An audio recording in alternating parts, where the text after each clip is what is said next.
Ciao Italia, sono Denise, l'ex partecipante del progetto internazionale Curiosi del Territorio 2019. Sono una studentessa russa azera che vive a Vienna, in Austria, e studia presso l'Accademia Diplomatica.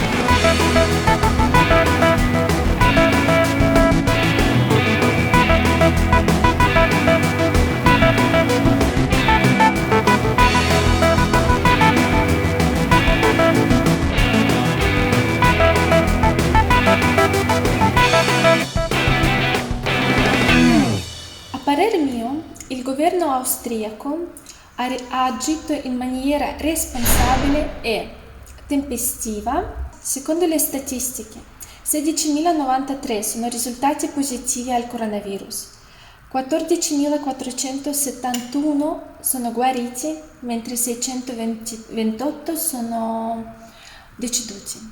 Per ora la situazione risulta più o meno stabile e si inizia a intravedere la luce alla fine del tunnel. E oggi vorrei condividere con voi cosa ho imparato durante questo periodo. Prima di tutto, ho imparato quanto costa la bugia. Se i politici russi avessero preso il coronavirus sul serio, non ci saremmo mai trovati in questa grave situazione. Per me quello che sta succedendo nel mio paese è assurdo. Il governo non sa dare appoggio alla gente e la gente non proprio rifiuta di stare a casa. La seconda lezione che ho imparato è quella che le relazioni sono la cosa più importante nella vita. Quando diventeremo vecchi e guarderemo indietro nel tempo, non avremo pensieri tipo vorrei possedere un telefono migliore. Avremo un altro pensiero tipo vorrei passare più tempo con le persone a cui voglio bene.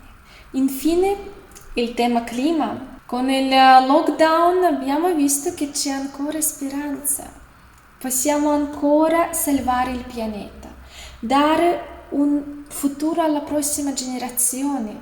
Una generazione che saprà salvaguardare l'ambiente, rispettare i diritti umani e valutare la libertà.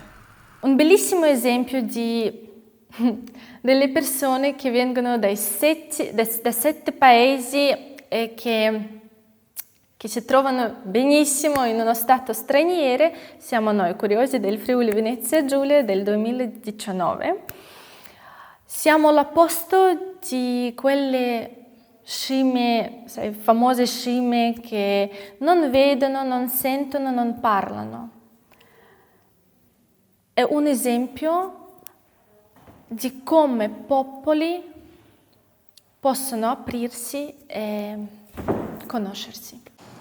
E alla fine vi voglio dire un'altra cosa molto importante. So che tanti di voi come me si sentono un po' giù per le vacanze e i viaggi, vero? Cari spettatori e cari ascoltatori, scoprite l'Italia, scoprite il Friuli Venezia Giulia, come abbiamo fatto noi, i curiosi del Friuli Venezia Giulia. Trovate le persone, trovate le storie, i protagonisti che vivono in questi posti.